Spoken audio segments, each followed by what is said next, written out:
Buenas noches, que el Señor les bendiga. Hoy estamos en día miércoles santo, miércoles de Semana Santa ya.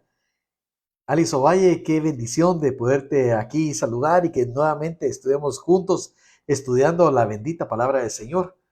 Hoy es un día especial, como le digo, ya muchos están saliendo de vacaciones, algunos están ya en otros lugares que no es su casa habitual, pero qué bendición que nos podamos tener estos tiempos para seguir meditando en la palabra del Señor.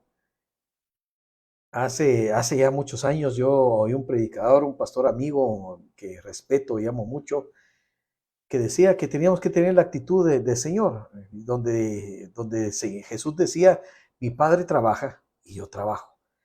Y el trabajo en Cristo nunca es pesado, es siempre maravilloso poder estudiar su palabra y poder meditar acerca de ella. Lucky de Broy y Ani López, bienvenidos. Y qué bueno que ya están aquí para que estudiemos hoy la palabra de Dios, hoy miércoles santo, y podamos hoy meditar acerca de ello. Hoy vamos a concluir, si Dios lo permite así, el capítulo 5 del Evangelio de Marcos, para que allí estemos y tengamos ya abiertas nuestras Biblias, ¿verdad?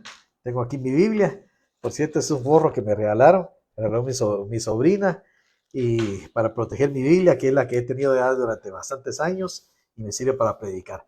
Mi hermana Celia Victoria, le bendigo en el nombre de Jesús, qué bueno que va a tenerla por acá. No les saludé en el estudio anterior, pero los saludo desde acá a su amado esposo, espero que se conecte ahí, a mi amado Eric, que lo podamos bendecir. Pues bueno, hoy vamos a estudiar el capítulo 5, versículos de 21 al 43, para que por favor ahí tengan sus Biblias listas, sus cuadernos de apuntes. Ani, ya vi sus notas de la anterior. Todavía no lo he podido escribir, pero lo voy a escribir a terminar este estudio. Pues bueno, por favor, me indican si tienen ya a mi querida bonita Luna. Qué bendición de poderla saludar. Por favor, de mi parte, me da un gran abrazo a su esposo. Me indican si tienen Biblias ya. Me lo indica poniendo una manita, haciendo algún comentario. Si tienen sus Biblias y si tienen también sus listos para anotar y tener sus notas ahí para que estudiemos la palabra del día de hoy. Hoy vamos a estudiar Marcos 5, 21 al 43. ¿Verdad? Para que lo anoten por ahí. Mi querida hermana Claudia Rivera, bienvenida, qué gusto saludarla también. Ya Ani me está poniendo que hoy ya tiene su apunte lista.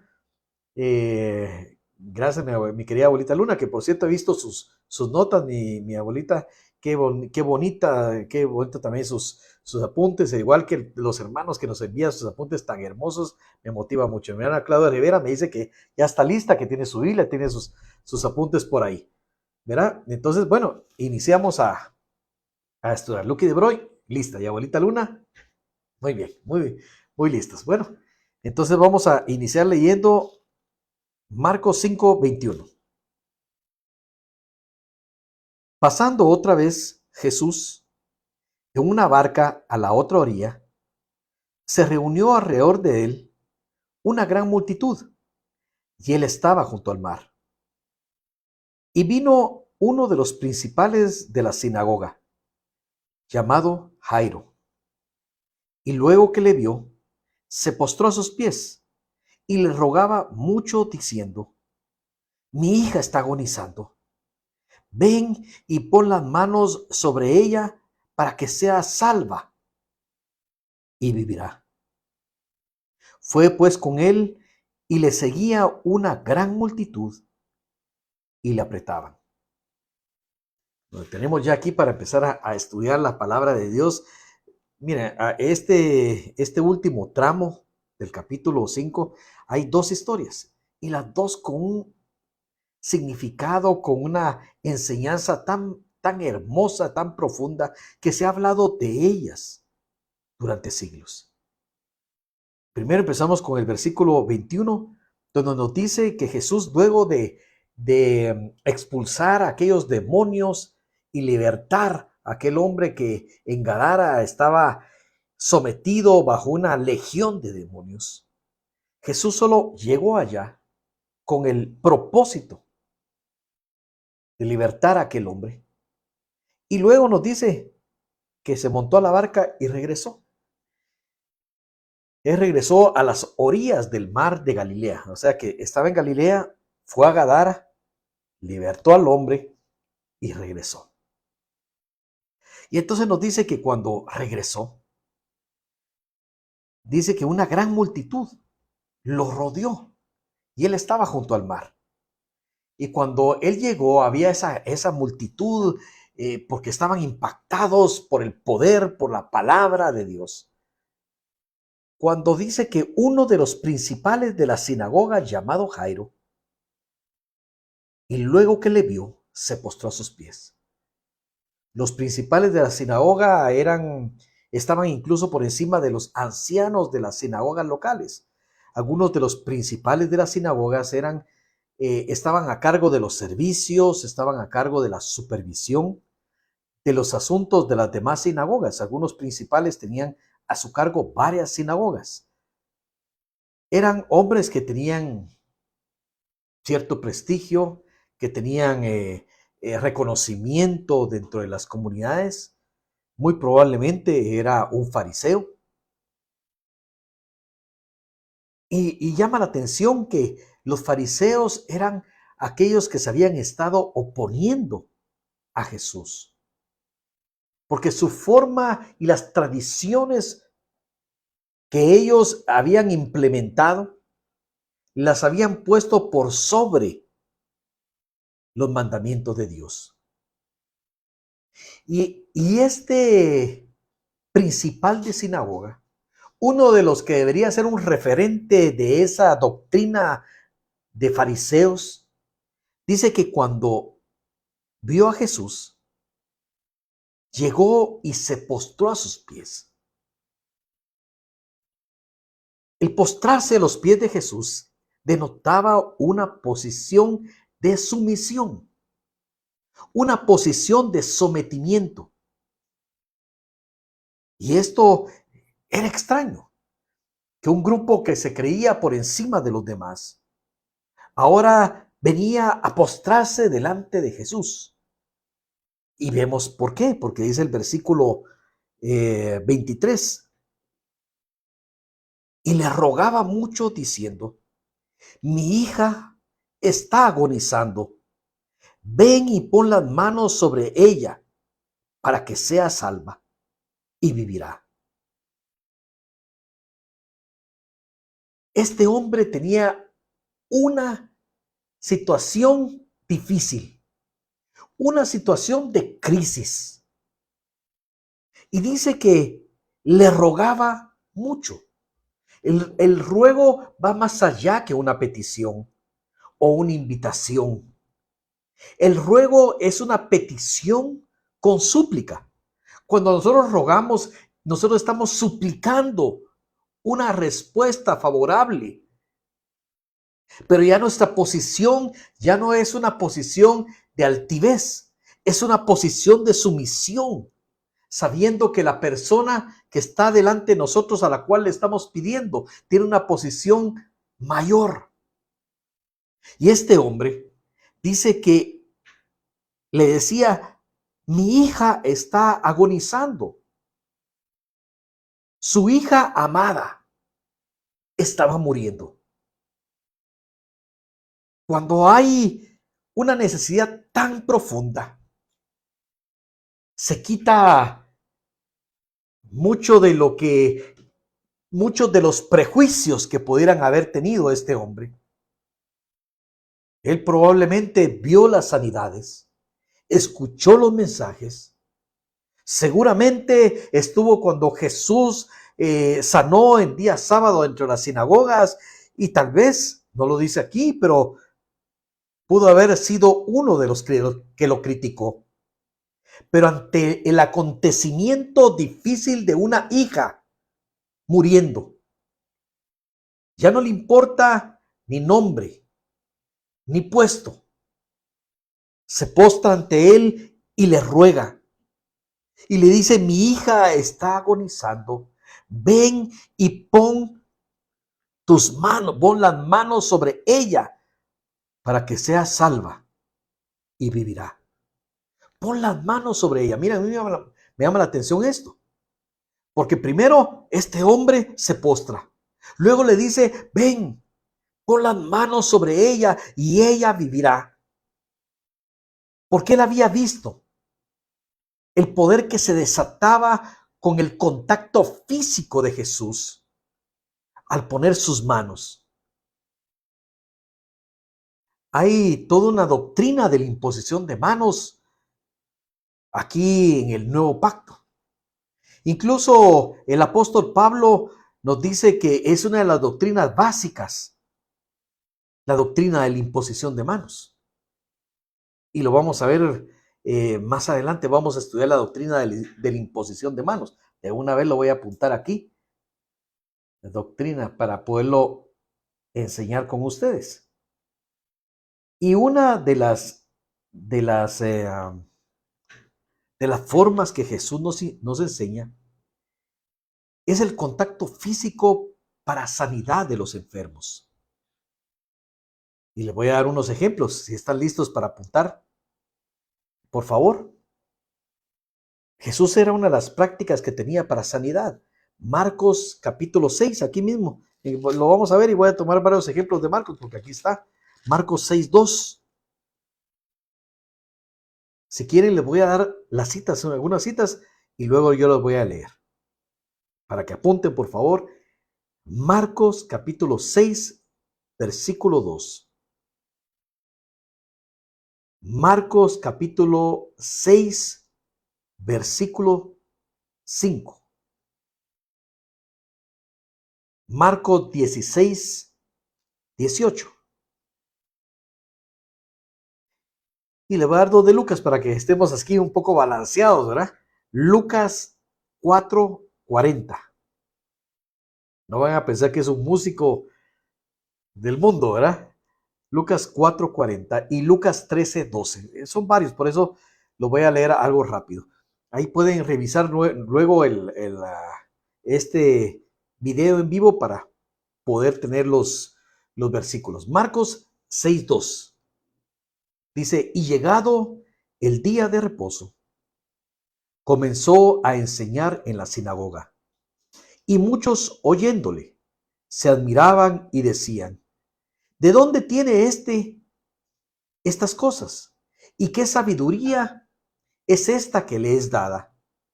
Y estos milagros que por sus manos son hechos.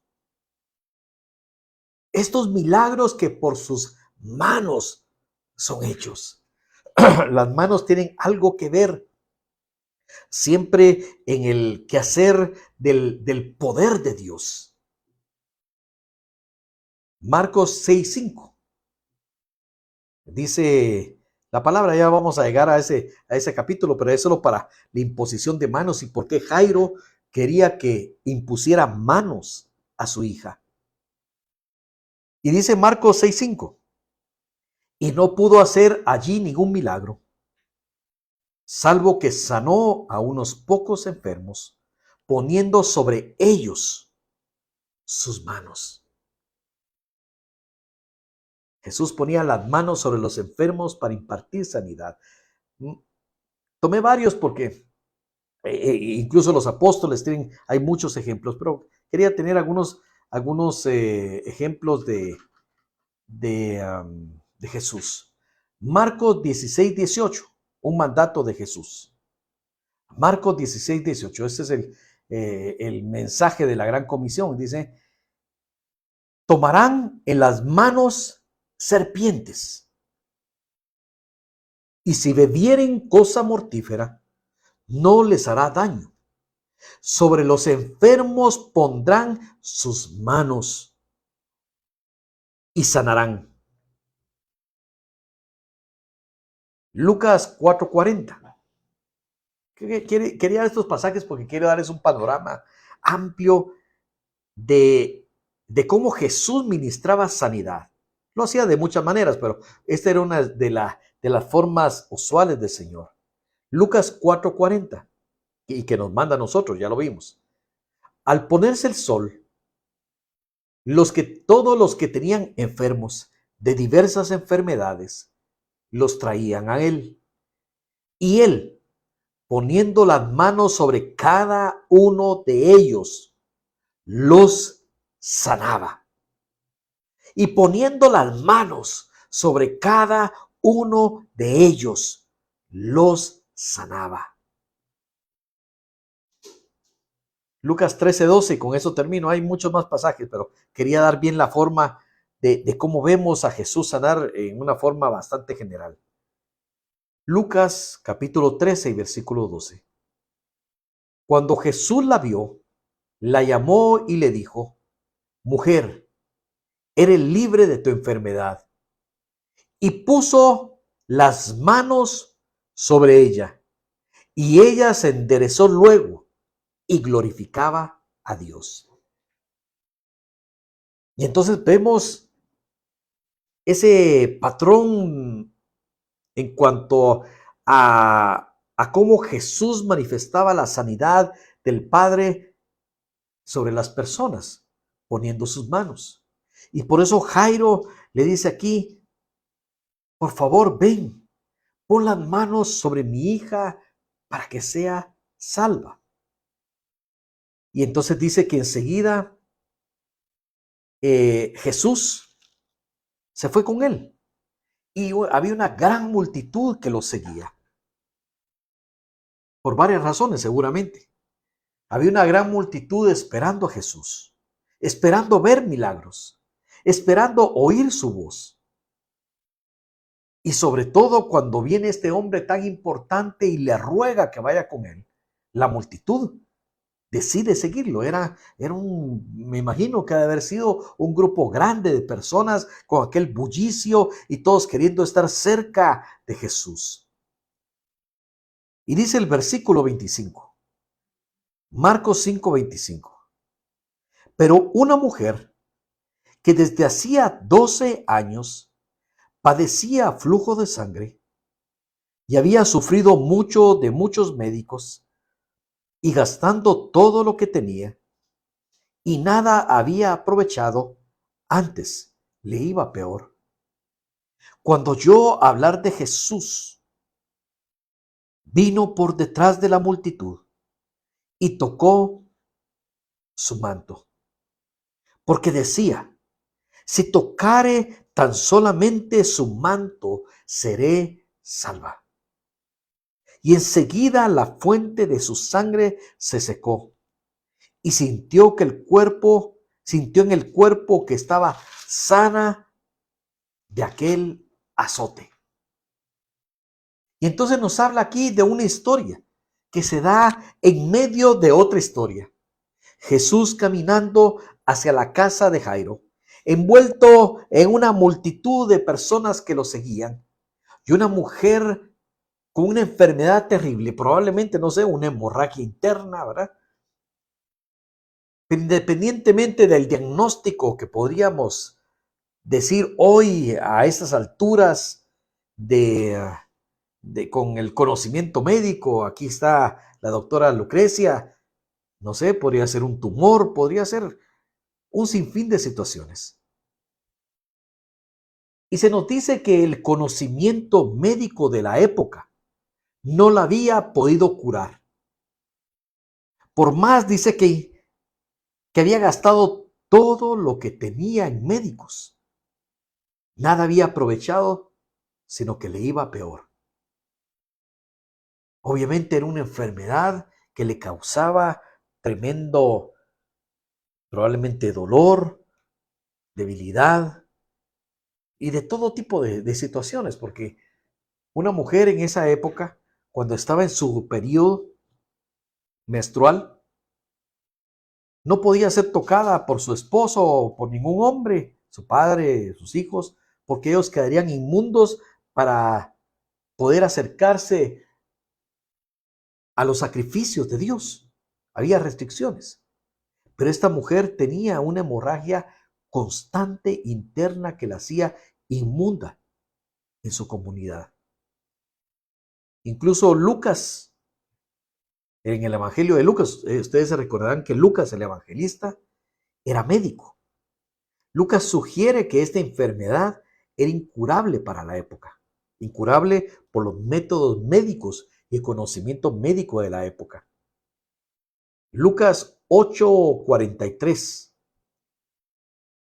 En el Evangelio de Lucas, el médico, hago el énfasis en el médico porque él conocía, ¿verdad? Dice Lucas 8:43 de este mismo pasaje y de esta mujer. Pero una mujer que padecía flujo de sangre desde hacía 12 años. Miren, aquí Marcos no nos dice cuánto tiempo había pasado con el flujo, pero Lucas, siendo médico, es más específico porque él obviamente lo miraba desde una perspectiva más científica, ¿verdad? Y dice Lucas 8:43, pero una mujer que padecía flujo de sangre desde hacía 12 años y que había gastado en médicos todo cuanto tenía y por ninguno había podido ser curada. No había podido ser curada. Hay enfermedades que para el hombre son imposibles. Hay situaciones que por más que haya avanzado la tecnología, no hay solución. Pero para Cristo no hay imposibles.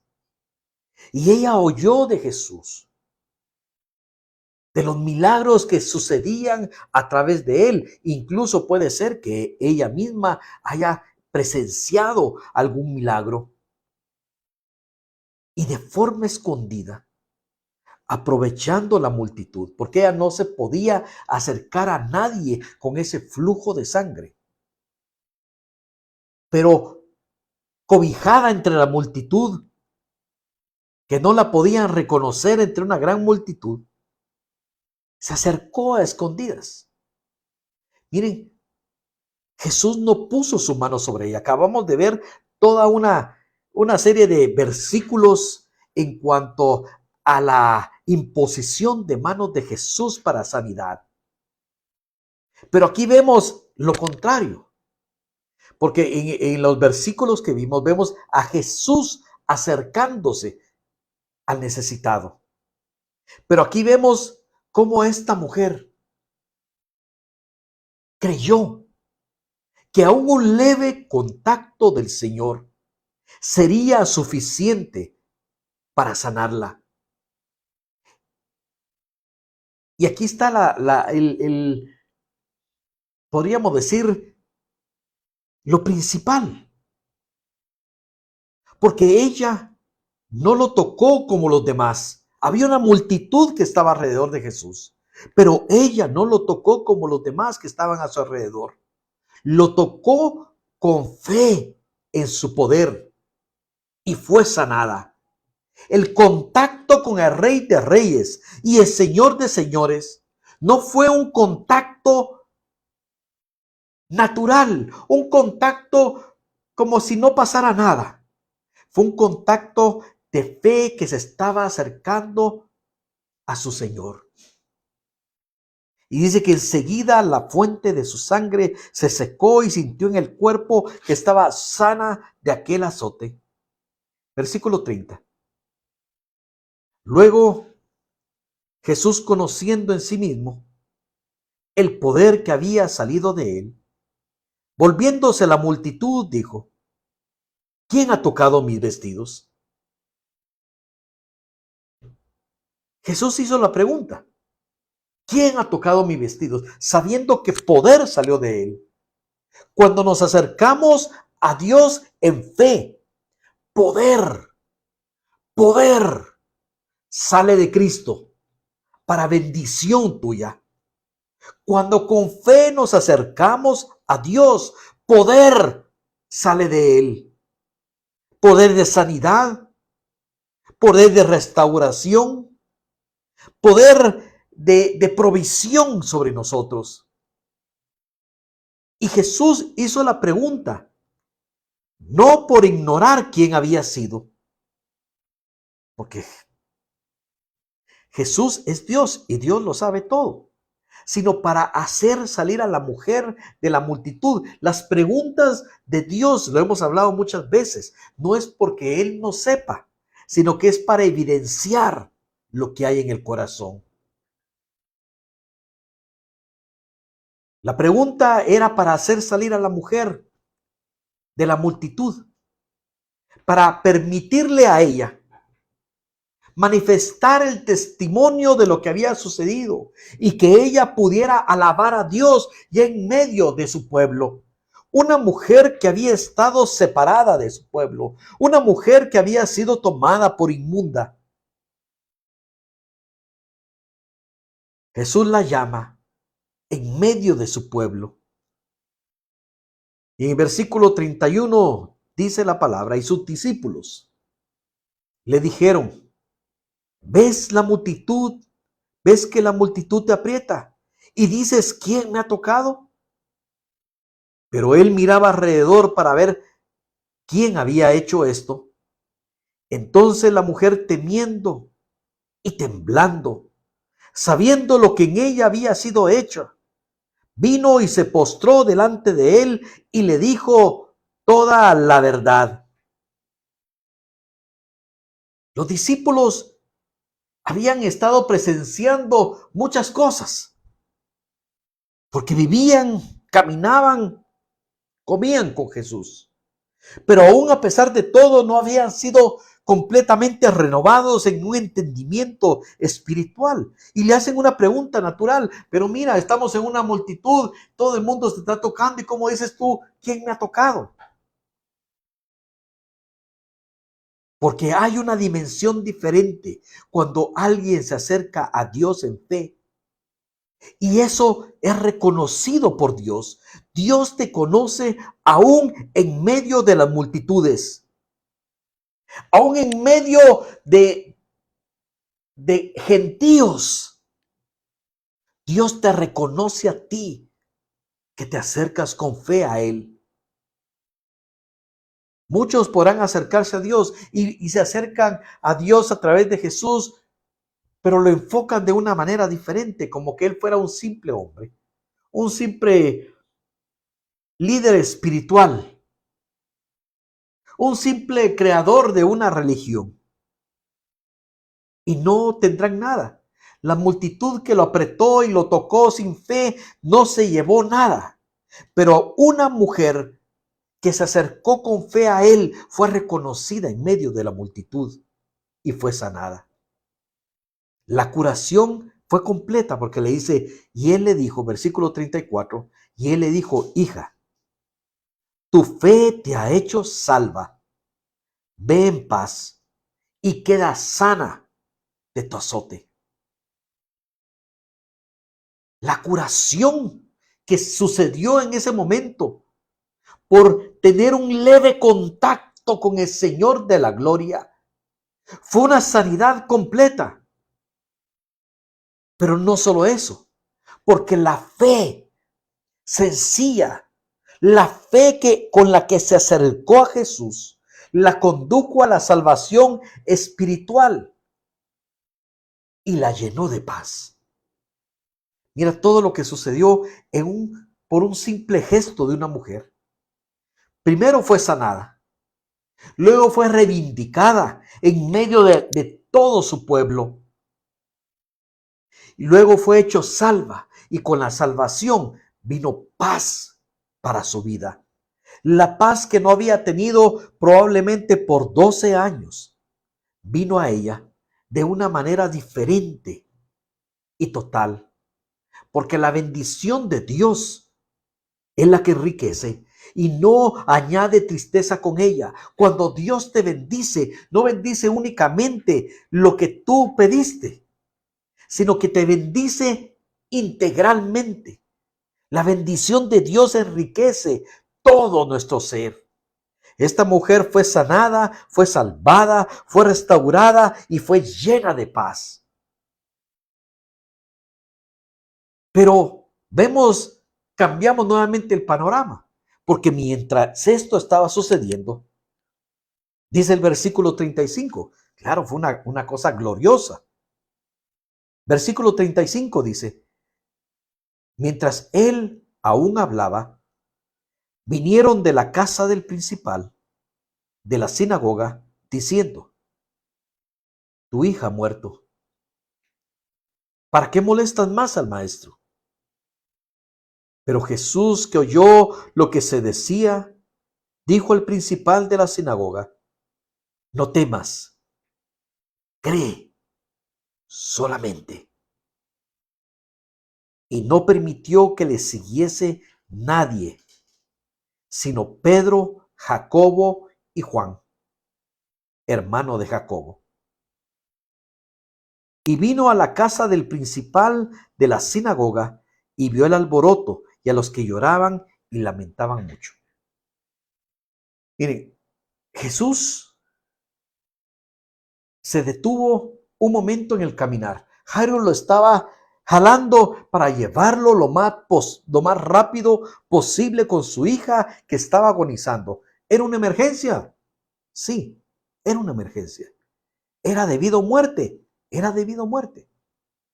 Pero en ese pequeño momento en que Jesús se detiene en el caminar, sucede la sanidad de esta mujer. Y seguramente Jairo lo miraba, pero su corazón estaba latiendo rápido, queriendo que Jesús dijera las palabras lo más rápido posible para seguir llevándola con su hija. Cuando le llegan a decir: no moleste más al maestro, porque tu hija ha muerto. ¿Qué impacto ha de haber sido esto para Jairo? ¿Qué impacto?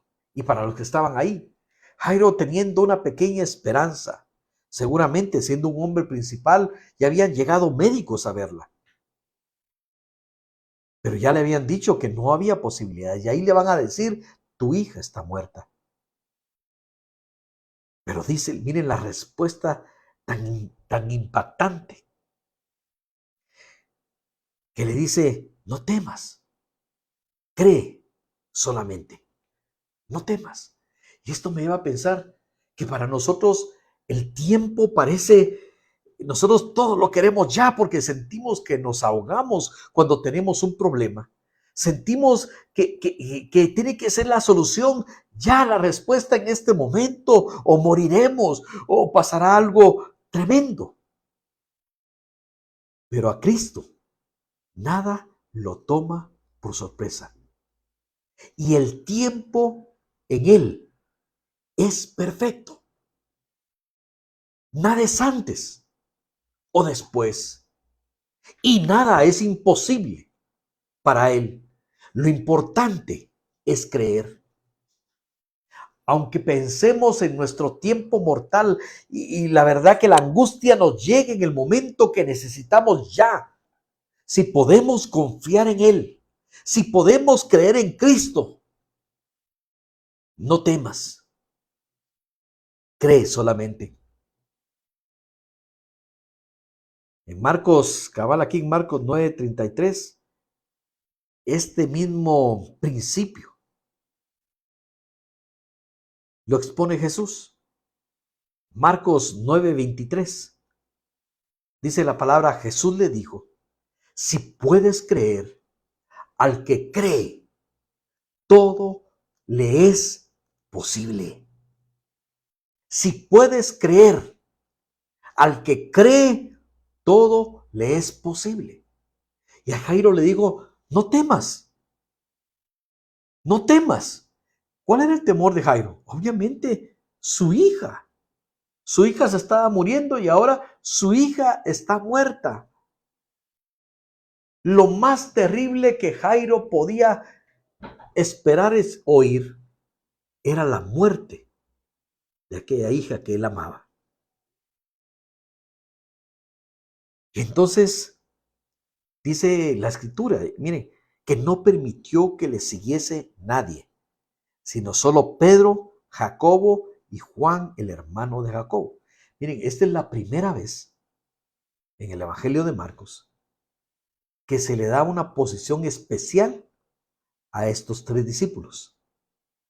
Aquí no, en la escritura no se explica por qué se le permitió a estos tres acompañar a Jesús y presenciar cosas que los demás discípulos no presenciaron. Pero en el contexto en el que estamos viendo este llamado a estos tres, era muy probablemente que tenían mayor fe que los demás. Los demás aún no habían llegado a creer en Jesús como lo estaban creyendo estos tres, porque no permitió que ninguno más que esos tres lo siguieran. Y anteriormente le había dicho a Jairo, no temas, solo cree solamente. Y entonces vemos que una de las condiciones para seguir a Jesús es creer. Creer verdaderamente que Jesús, en Él, todo es posible. Si no tienes esa condición, no vas a poder seguir a Jesús. Si no puedes creer que Jesús es más que un ser humano cualquiera, que Jesús es Dios y que para Él no hay nada imposible, no puedes seguirlo. No vas a ver las grandezas de Dios.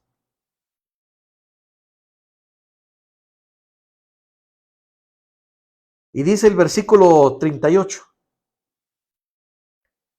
Y vino a casa del principal. Estamos en Marcos 5:38. Y vino a la casa del principal de la sinagoga y vio el alboroto y a los que lloraban y lamentaban mucho. Y entrando les dijo, ¿por qué alborotáis y lloráis?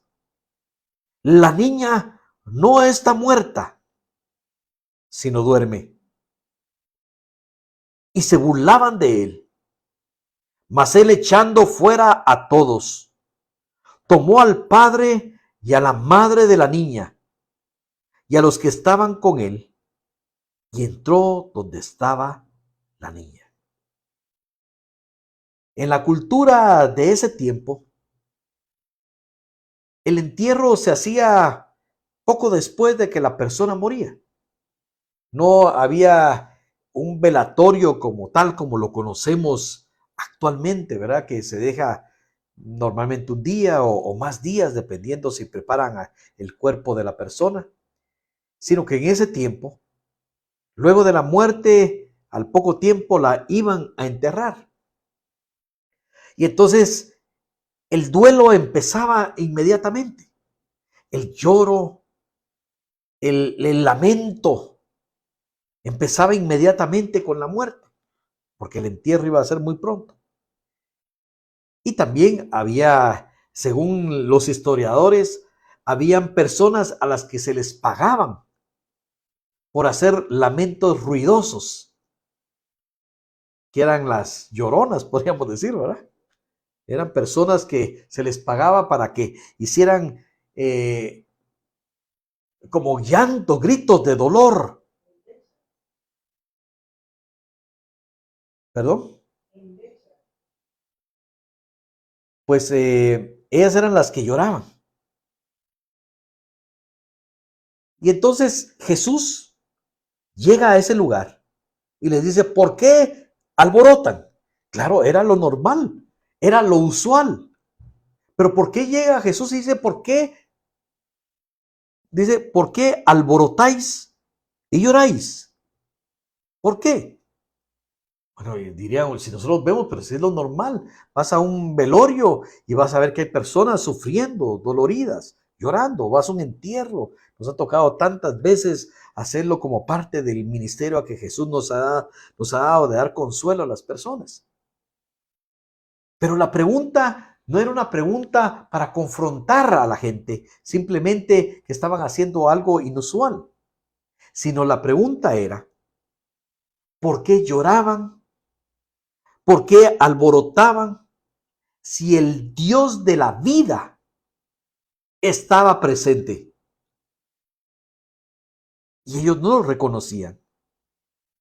Porque Jesús con autoridad les hizo ver que aún la muerte ante él era una condición pasajera.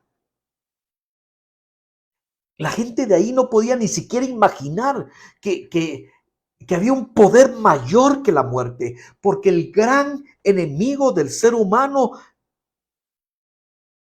Uno de los grandes enemigos del ser humano es la muerte. Y el que va a ser vencido de último es la muerte. Pero el Cristo de la gloria estaba ahí para manifestar que su poder era superior al de la muerte. Y la gente no podía creer esto. Probablemente habían escuchado de Jesús como el sanador o Jesús como un rabino, pero no podían creer que ese poder se había manifestado allí. No creían. Y por su incredulidad fueron echados de allí.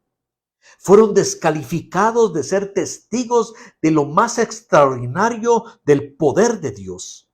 La incredulidad ciega ante lo extraordinario. La incredulidad pone una venda para ver lo sobrenatural de Dios. Solo aquel que puede creer verá lo extraordinario, verá las maravillas y los prodigios de Dios. Y dice el versículo 41, que Jesús echó a todos, desde 40, Jesús echó a todos. Y solo dejó que el papá y la mamá de la niña se quedaran. Y los 3 discípulos de él. Solo la gente que podía creer. Y dice el versículo 41. Y tomando la mano de la niña, le dijo, Talita cumi, que traducido es, niña, a ti te digo, levántate. Y luego la niña se levantó y andaba, pues tenía 12 años, y se espantaron grandemente. Pero él les mandó mucho que nadie lo supiese y dijo que se le diese de comer. Marcos es el único evangelista que registra las palabras originales de Jesús en arameo. Recuérdense que el idioma que se hablaba en la región, el idioma que habló Jesús no era el hebreo, era el arameo, que era el que en ese tiempo y en esa época era lo que hablaba todos los que vivían en Israel, en Jerusalén, en esos lugares. Y significaba talita o talita, que es la forma, talita significa en arameo, es la forma femenina de cordero, o sea, corderita. Cordero es la ovejita pequeñita. O también significa joven. Talita, corderita, mi corderita. Y cumi, que es un imperativo, es una orden que significa levántate. Y podría traducirse corderita, levántate. Mira, para nosotros somos los corderitos de Dios, somos las ovejas de Dios. Y me llama la atención que Jesús le habla a la niña. Y eso lo vemos en otras situaciones similares donde Jesús resucita a las personas. Se dirige directamente a la persona. La niña estaba muerta. Pero Jesús dijo, la niña no está muerta, sino duerme. Porque ante el poder del Cristo de la gloria, ella no estaba terminada su historia allí. Ante el Cristo de la gloria era solo un lugar momentáneo. Y le habla y se dirige a la persona que va a ser resucitada. No le habla solamente al cuerpo muerto, le habla a la persona. Niña, a ti te digo. Niña, a ti te digo. Levántate. La orden fue a la niña, no fue al cuerpo. La orden fue a la niña. La niña se levantó. Y podemos ver cómo Jesús, porque estamos viendo principios de la acción del Señor. Lo mismo sucede, está en Lucas capítulo 7, versículo 47, cuando resucita a un joven que era el único hijo de una madre viuda, y en ese tiempo, en una situación de esta manera, era el hijo el que sostenía a la madre. Y una madre que se quedaba sin un hijo que la sostuviera, sin esposo, quedaba desprotegida. Y dice en Lucas capítulo 7 y versículo 14, y acercándose, tocó el féretro, y los que lo llevaban al muerto se detuvieron. Y dijo al joven, miren lo que habla Jesús, a ti te digo, levántate. ¿A quién le habló? Le habló al que iba tendido muerto. A ti te digo, levántate. Porque la orden de Dios iba incluso al alma para que regresara de la tumba y que la muerte misma tuviera que dejar ir a estas personas. El mismo Lázaro, la historia de Lázaro, que están en Juan 11:43. Dice la palabra que habiendo dicho esto, clamó a gran voz, Lázaro, ven fuera. Le habló a la persona, le habló a la niña, le habló al joven, te habla a ti y me habla a mí. Levántate, tú que duermes, levántate de la muerte espiritual y levántate a una nueva vida en Cristo Jesús. Y luego la niña se levantó y andaba, porque tenía 12 años. Era una niña, 12 años, una niña aún. Y se levantó inmediatamente. Y dice que andaba. ¿Por qué? Y dice, porque tenía 12 años. Que una niña sana, un niño sano de 12 años, anda inquieto, anda moviéndose, anda viendo qué hace. Pues la niña, a recobrar la vida, que la vida volvió a ella, se levantó y andaba. Y se espantaron grandemente. Aún aquellos que creían en Jesús, Pedro, Jacobo y Juan, fueron impactados al ver el poder incluso de Jesús sobre la muerte. Y Jesús les mandó y les ordenó que le diesen de comer. Mire, eso es bien impactante, porque sucede varias veces cuando hay una resurrección. Porque no solo se trata de cuidar el alma, Cristo cubre todo y cuida todo.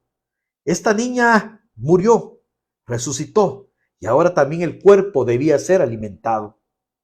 Y les mandó mucho, dice el versículo 43 de Marcos 5, pero él les mandó mucho que nadie lo supiese y que se le diese de comer. Ya vimos anteriormente cómo Jesús, por ejemplo, al leproso sanado, le dijo que no dijera nada. Y el leproso, podríamos decir chismoso a lo bueno, ¿verdad? Fue y le dijo a todo el mundo. ¿Y por qué era la razón? Porque Jesús aún tenía una obra que hacer, tenía un mensaje que llevar.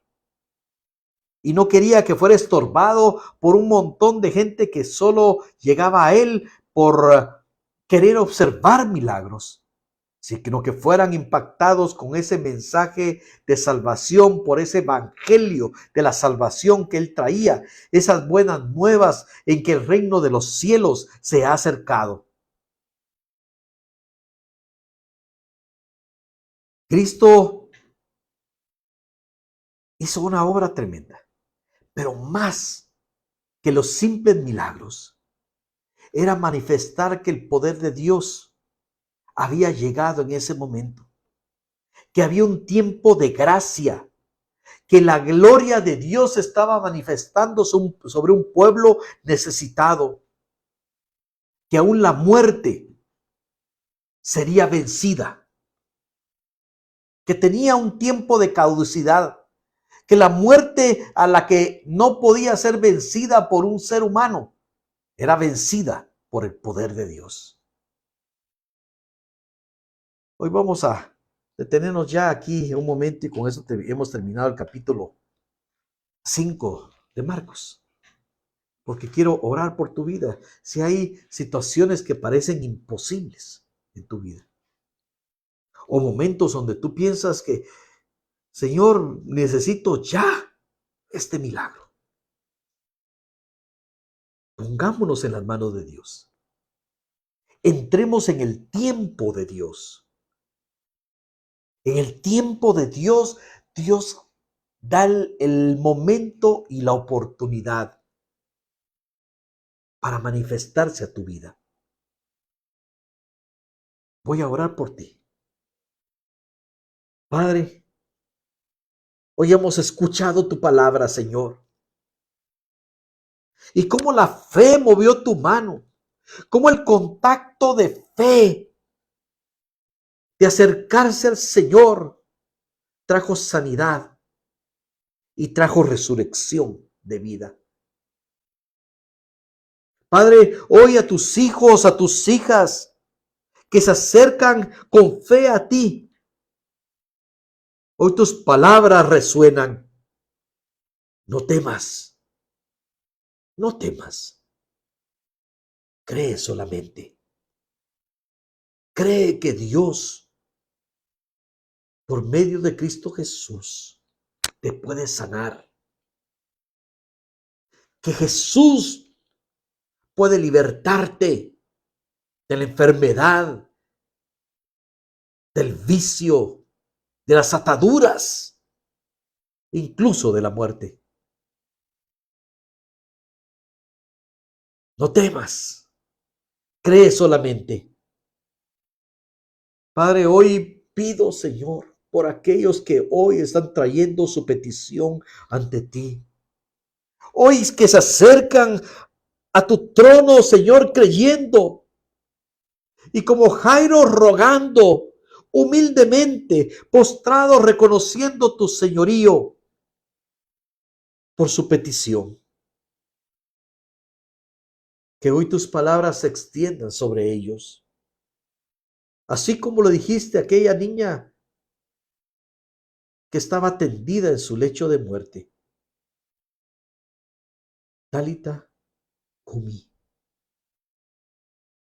mi corderita, mi ovejita, mi oveja amada,